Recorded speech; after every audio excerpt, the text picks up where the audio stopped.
we're going to have Sultan and Rabea. Yes, so we're going to have Sultan and Rabea. It's just started, sorry. So they're going to tell us about CRISPR. So the stage is yours, guys. Right. Hello, everyone. Today, me and my partner are here to talk about CRISPR. Now, I'm sure you heard about CRISPR a lot. We heard about it in chemistry and in biology, and it's a really interesting subject once you start to learn. So, without further ado, let's get started. So, first, let's start with the CRISPR. What exactly is CRISPR? First, let's start with the fact that CRISPR is not the full name. It's an acronym for Clustered Regularly Interspaced Short Palindromic Repeats. Now, from the name alone, you can already get a hint on exactly what CRISPR is. It's clustered regularly interspaced and short palindromic repeats. It's a set of repeat sequences found in bacteria.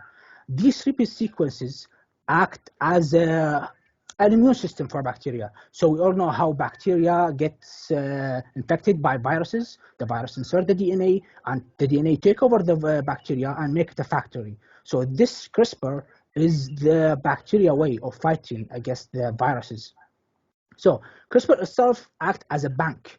So when the bacteria survives a virus, it breaks the viral DNA and take a copy of it and put it in this bank, right, for later use. And when it gets infected again with the same virus, it takes the viral DNA that's copied and make it and use it as a weapon to break the DNA before it start infecting more. I want to give a short history about the discovery of CRISPR because I think there's a lesson here for us. Now, CRISPR was originally discovered in 1987 by the Osaka University researchers Yoshizumi Oshino and his colleagues. And like all great discoveries, they discovered it by mistake. They were extracting their target, a certain genome, when they found, hey, what is this? A set of repeat genomes in a strange pattern. They did not know what it is, what it was, how did it come there, what it does, and they left it alone. It was not until 2001 that we started to call this CRISPR. And here I learned that you could be sitting on a hidden treasure, basically. I'm sure the Osaka University is kicking themselves, thinking, oh my God, we discovered CRISPR and we didn't even do anything about it. Of course, the early worm win the race. Now, I'm going to explain how CRISPR works. So, first, let me get something out of the way. CRISPR does not work alone. CRISPR have CRISPR associated system, or Cas for shorts, and they work with it. Now, normally in bacteria, CRISPR is in two parts. All right, you can see in the picture I put down there. It has Cas genes, or the Cas associated system genes, and CRISPR itself. Now, if you look at the CRISPR itself, it's on the right. You can see the 1, 2, 3. So remember how I said it's a set of copy genes, copy genomes from the viral bacteria. This 1, 2, and 3 are called spacers. This is the copy that the bacteria have from the viral DNA.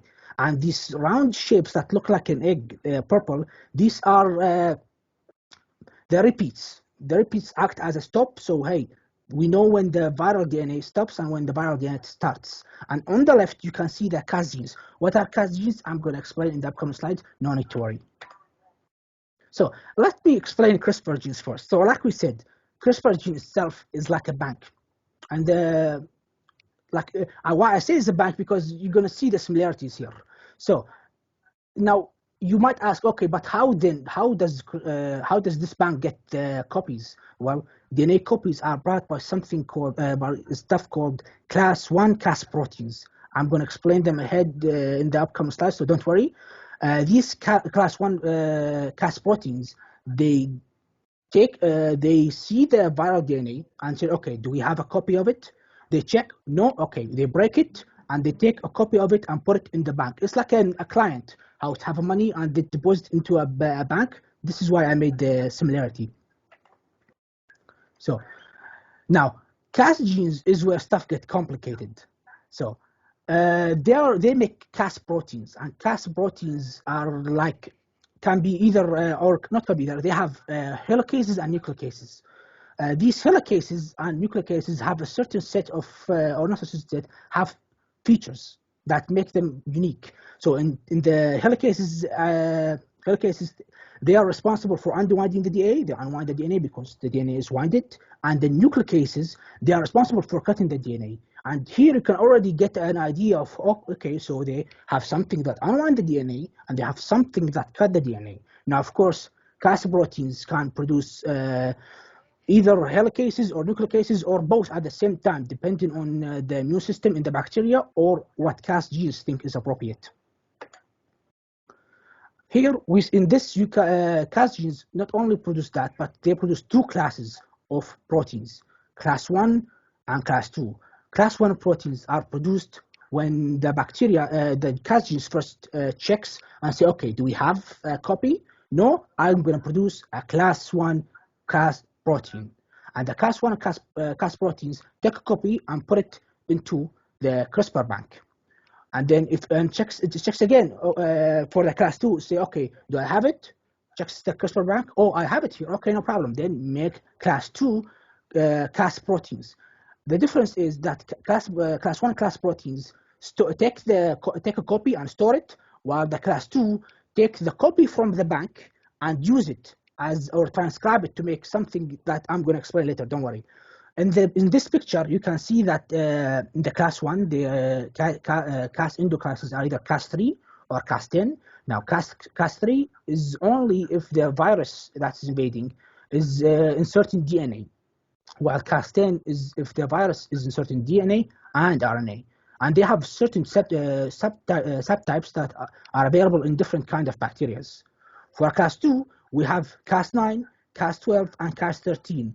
And the most important one, in my opinion, is, of course, the class 2 proteins, because this is what scientists can use for interesting stuff, let's just say. And we're going to mention Cas 9, Cas 12, and Cas 13 all in the upcoming slides. So how are we going to use CRISPR? So remember when I said the class 2 Cas proteins take the copy of the DNA and start fighting in it? Sorry. And start fighting the viral DNA in it and render it useless before it starts infecting. So the way it does is that the Cas proteins take the copy and say, okay, I'm going to look for something similar to this. And if I find it, I'm going to make a cut and I'm going to render it useless. So scientists was like, okay, can't we just insert a copy of like a certain gene that we don't want anymore? We want to render it effective, like let's say a gene that makes people more susceptible to cancer, or genes that increase baldness or something like that. And here you can see the level. You can see the level that how powerful CRISPR is, and how it opens a whole new door in genetic engineering. So in this presentation, I'm going to mention 3 CRISPR-Cas systems: the CRISPR-Cas9 system, the CRISPR-Cas12a system, and the CRISPR-Cas13a system. Each of them will have a different set of features and will be useful in its own way. So first, let me mention CRISPR-Cas9 system. Now, of course, when you go to Google and you write CRISPR, the first thing you're going to see is probably CRISPR-Cas9 system. It's the de facto thing. It's the most famous CRISPR system. It was created by Jennifer Doudna and Emily Charpenter. I don't know if I said the name correctly. Hopefully I did.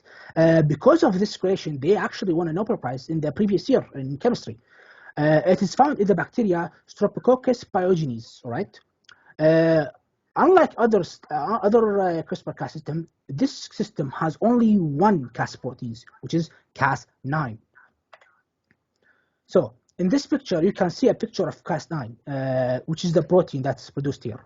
See, Cas9, to do its work, need two things normally in bacteria. It needs a cRNA, the blue thing, and need a tracer RNA. cRNA, or CRISPR RNA, is the copy that we take from the viral DNA and store it in CRISPR. And Cas9 use it to scan. It's like, okay, does this connect to this? No? Okay, pass it on. Let's scan something else. Does it connect? Oh, it connects? Okay, then we cut here and we cut here, so we can make the whole sequence useless or ineffective. So, and then I'm sure you're wondering, okay, then what's this yellow line? What's tracer DNA? It's transactive DNA, RNA, sorry. And this thing acts as a holder to the cRNA. It's like it holds cRNA in place while it does the work. So scientists started thinking, so, okay, if we want to use Cas9 for our own uses, then we have to provide a cRNA and tracer RNA, all right? But they wanted to make it simpler. So okay, oh man, so you mean I have to find a cRNA that connects with the place I want to render useless, and I need to find a tracer RNA to hold it in place? Okay, how about this? Let's connect them, all right? Let's connect the tracer RNA and the cRNA to make it one hybrid RNA, and we call it the guide RNA. This guide RNA will be able to be used by Cas9 to search for the viral DNA, and will be able to hold itself, renderly affecting us from needing two types of RNA to work to one type. We can just have a longer strip and of this hybrid DNA. So in here, when Cas9 make a cut, it make a cut in this site called PAMs. And what are PAMs? I'm going to explain in the upcoming slides. Don't worry. So when cutting Cas protein, make a double-stranded break, or DSB. Now these breaks are very, very dangerous if not treated immediately by the cell. They can lead to the formation of lethal chromosomes. So how does the cells immediately start to repair them? There's two ways that the cells start to repair them. They are the homology-directed repair, HDR for short, and the non-homologous end joining, the NHEJ. Now, Professor, I have these little notes here. I hope it's okay if I use them, right? Yes, please. Yeah. So for the HDR, it happened mostly in the G2 phase and the S phase of the cell, and it requires a homologous sequence template for it to work. You can see on the left here, it's it's more accurate basically. But for the non-homogeneous end joining, or the NHEJ, it does not require a template. All right, it's just directly join the ends like that. This makes it slightly dangerous and more active than HDR because it does not require like a condition. See, and its mechanism is more active, but HDR is less prone to error, more accurate and precise.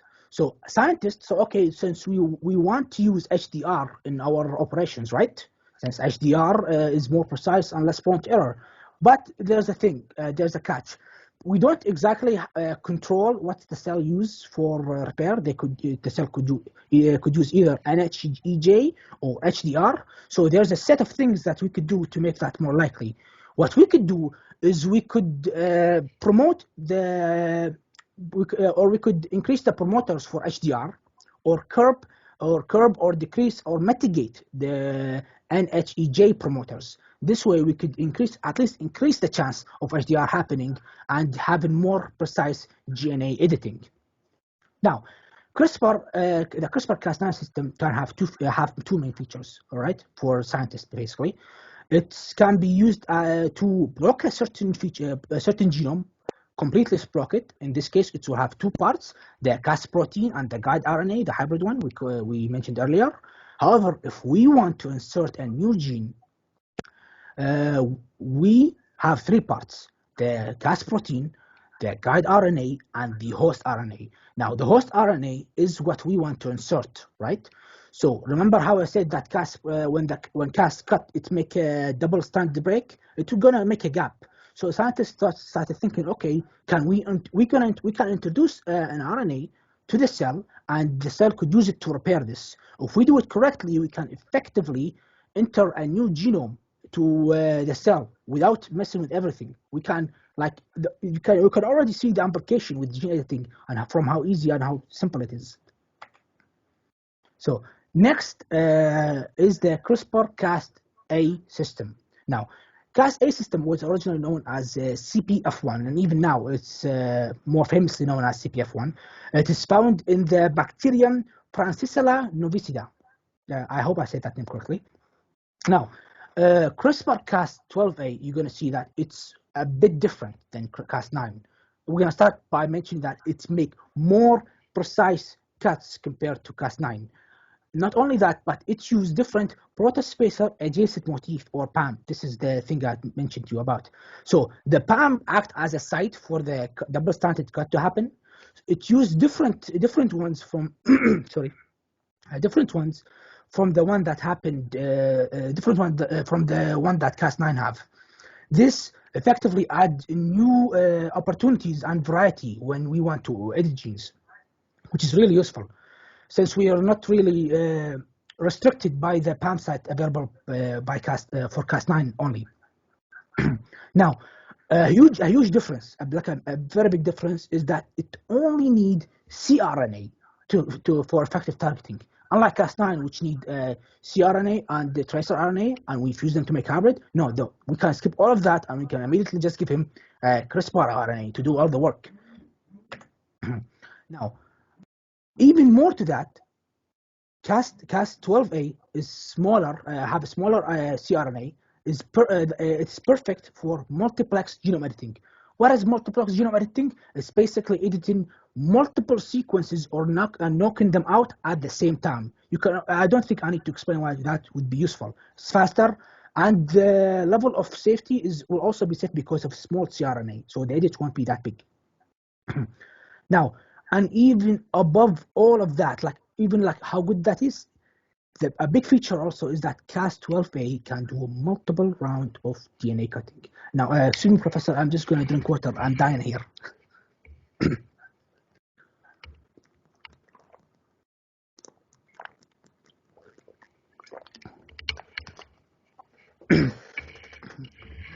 Sorry. Now, what I mean by Cas12 can do multiple rounds of DNA cutting. So, when Cas12 cuts the sequence, it cuts downstream of the PAM sites. By cutting downstream, it basically reduces the chance of error happening, or even eliminate it when the cells start to repair. It reduces the chance of error happening and rendering the whole sequence completely unusable anymore. So it can do multiple cuts for the same sequence multiple times. This can't be done with Cas9 because Cas9 cut upstream from the PAM site. When cutting upstream and the cells start to repair, there's a very high chance of the sequence having an indel mutation, rendering the whole thing completely useless, and we can't really do cuts to it anymore. Now, all these features make Cas12a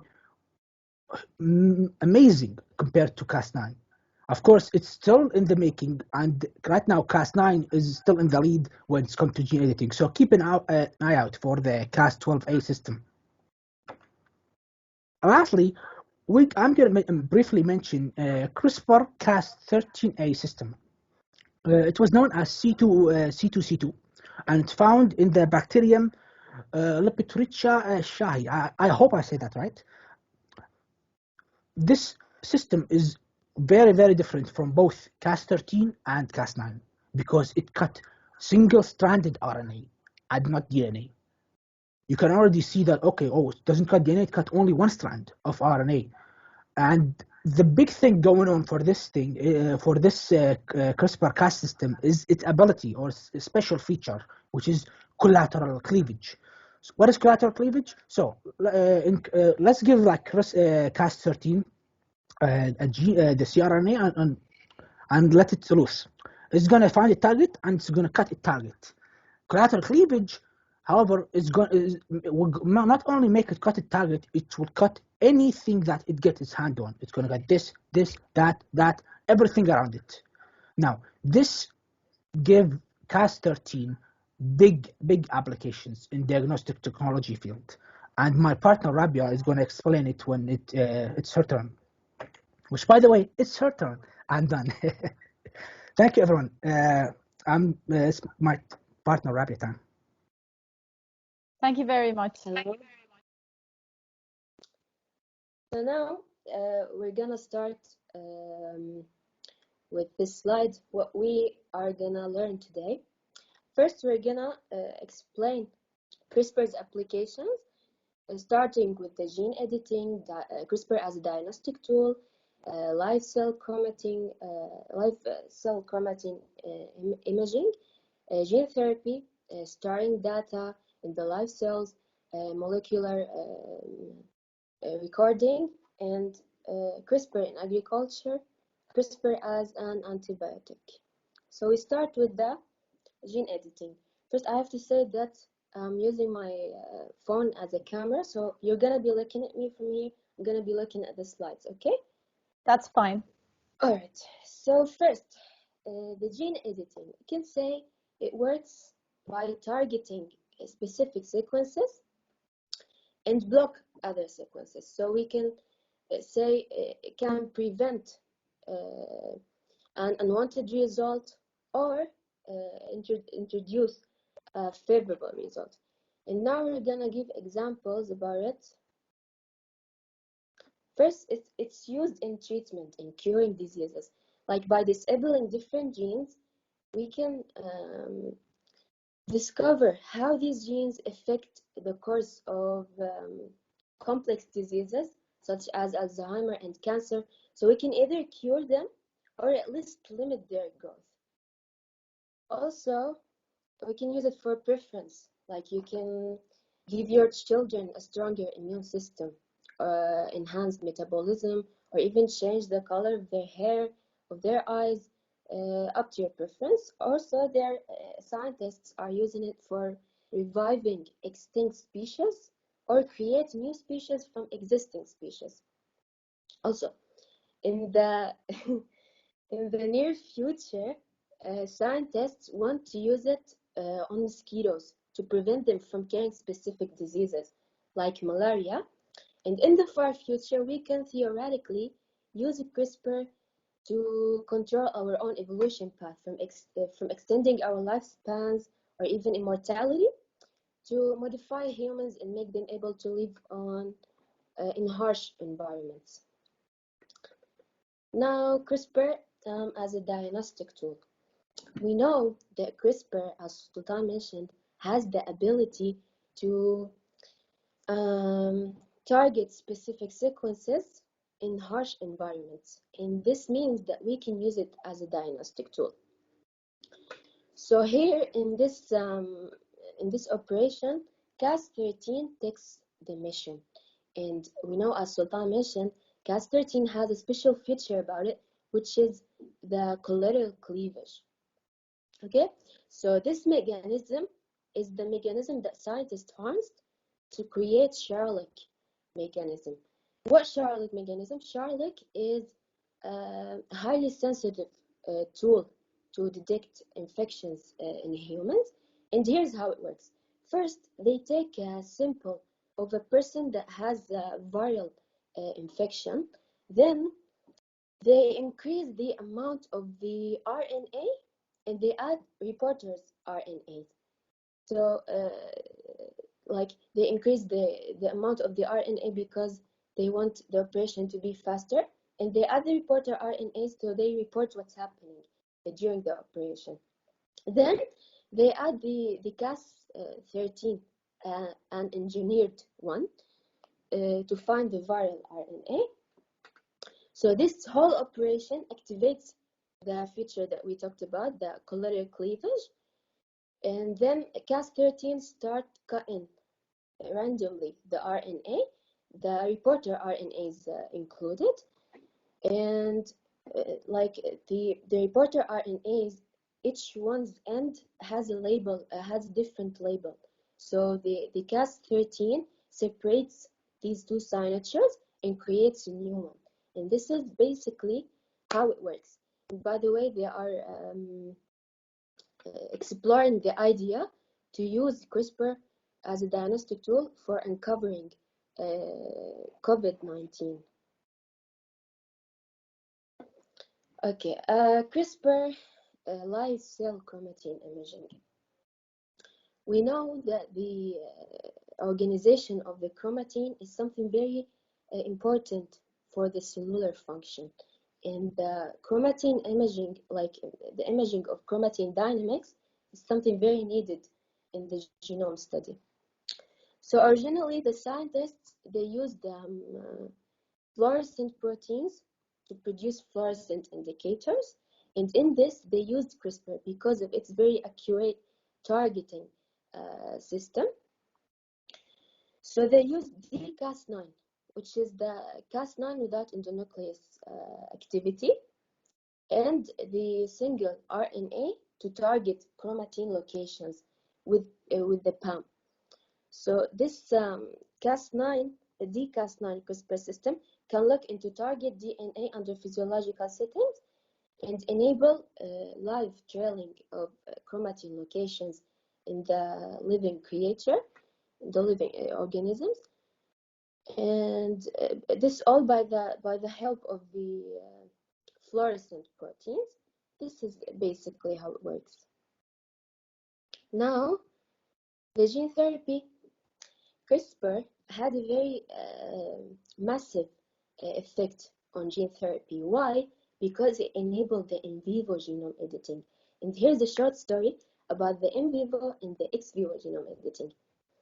Scientists, before they had to extract the genomes from the host, modify them and insert them back in an operation called ex vivo genome editing.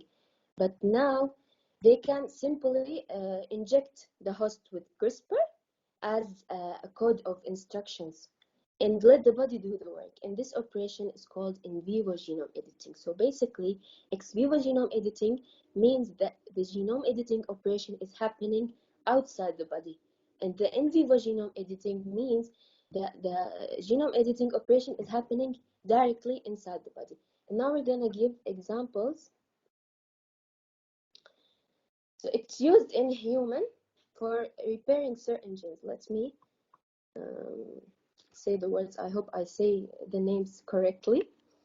First, they use it for repairing of the CFTR gene in cells cultured from the fibrosis patients, and for editing of proto-oncogenes of tumor suppressor gene, which offers great potential as treatment for the lung cancers. Also, they use it in animal for treating different genes like the hereditary tyrosinemia, which is a disease found in adult mouses. Also, for altering DNA in mouse germ cells. Now, storing data in live cells. Okay. Before, scientists, they used to use an artificial DNA to store the data on it. But now, they can directly store the data on the DNA of the living creature. And this is all because of CRISPR. Because the bacteria use CRISPR to record the viruses' data upstream of each other. So by planting the data into the DNA and sending them through bacteria, they can store the data in its CRISPR bank. And this is basically how storing data in live cells works. Now, molecular recording. With the help of Cas9 CRISPR system, scientists are turning the genomes into recorders that record the time and the order of the events that happens to the cell. And this can be done by the help of Cas9 when it records upstream, so we can read the data recorded chronologically. They programmed some bacteria to express Cas9 only in the presence of certain antibiotics. And because bacteria get degraded when its cells repair the cuts done by Cas9, they can detect the degradation and retrieve the recordings. And when they did that, when they programmed these bacteria, what they got was very sensitive recordings. Now, CRISPR in agriculture. Scientists want to use CRISPR in agriculture to remove unwanted like a trait or add or produce a new trait. So now we're gonna give examples about this. Like the first example is chocolate. It's very important in life. Like I can't live without chocolate. So they are trying to give the cacao plant a stronger immune system, so it can fight the virus that attacking it. Also the banana, they are trying to working on like to give a more flexible banana crops, so also it can fight the deadly fungi that attacks it. Also we have another example, sorry, like the rice, the wheat, also the coffee and the tomato. Now CRISPR as an antibiotic. Okay. We always rely on antibiotics in our daily life to fight the infections. But this led to bacteria developing also from the other side resistance to our antibiotics, making them hard to treat with. But right now, scientists are coming up with an idea that can turn CRISPR into a weapon against bacteria, because as we know, CRISPR works to protect bacteria from invading viruses. So the idea is to encode a special message into an artificial viruses called bacteriophages. So they deploy these bacteriophages on the bacteria, and this leads the bacteria think that it's under attack. Then they deploy CRISPR. So CRISPR here takes the special DNA message, and this leads to CRISPR destroying its own genome, cell genomes. And this is still under development, but it could be like a revolutionary way to fight antibiotics resisting bacteria. And that's it. That's my presentation. Thank you very much. Could you explain the molecular recorders a little bit more? So, yeah, like we said, since CRISPR is like a bank, it's record data upstream. So when you go back and read data, you can know chronologically, so you know the time, the event, and the order that it happened. So scientists started thinking, okay, well then we can do the way to read this data and use it as a molecular recording, so we know what happened, when it happened, and so on and so forth, right? Mm-hmm. So they inserted a special kind of how should I say this? Special kind of CRISPR into a special kind of CRISPR that is able to record these data. So when they record the data, of course, it's recorded upstream, so chronologically, and because the cells start not diffusing. What do we call it? Mitosis. Start degrading with time, right? And with the degradation, when it's reached a certain point of degradation, okay, you say, okay, let's stop here. Let's take CRISPR and see the history of stuff that. So when they pulled the data from it, it was pulled chronologically. So it said, okay, this happened. Then before it, this happened at this time. Before it, this happened at this time. Before it, this happened at this time. And they use this way to basically know when the order that it happened and when it happened. That's the main idea of molecular recording that me and Rabea studied. It's a little bit detailed question, so I'm not expecting you to know that, but if you do know, we'll be very glad to learn from you. As far as I know, CRISPR is used as a photography tool. Oh, you mean that? Okay. They did actually, they did store data in CRISPR. The picture of a horse, right? You remember? Yeah. And a hand. Yeah, and a hand, correct. Me and Rabea studied that, but we couldn't put it here because we were restricted by time. Basically, they started thinking ahead. I was like, okay, instead of just molecular recording, we can store physical stuff. Not physical. We can store data that we can again read as pictures or even videos. In this example, specifically the horse picture, they inserted frames of a horse from an old frames, and when they collected it, they started doing this. What they did was insert the virus with a certain part of the picture, and they inserted a huge huge amount of cells in this, because of course not all cells are going to take this data from the virus, right? Mm-hmm. So they insert the huge data, and thanks to if I remember correctly, an advanced machine, they were able to replicate this data again from the virus, take it and put it back as a picture, and by frame, they managed to reinvent this short movie, basically, or a GIF of this horde moving. It's really interesting. Actually, a few days ago, I also heard the news of scientists managing to record not only pictures, but actually data, like computer data in viruses. And this is very new, so I know it's worked now. So it's like another film idea for Mission Impossible, maybe. Yeah. By the way, they used only like small pictures, but the genome is insanely big when it comes to data. It's like 600 zettabytes of data that can be stored there. So like, you can think in the future was like, okay, you don't give me the disk, like give me the genome that have the entire internet on it. No, baby, basically give me the person. Yeah, give me the person. You could literally store all your data on a single genome if needed. Yeah. Yeah. So it holds too much promise for the future. This is why I'm excited about CRISPR. Yeah. I know.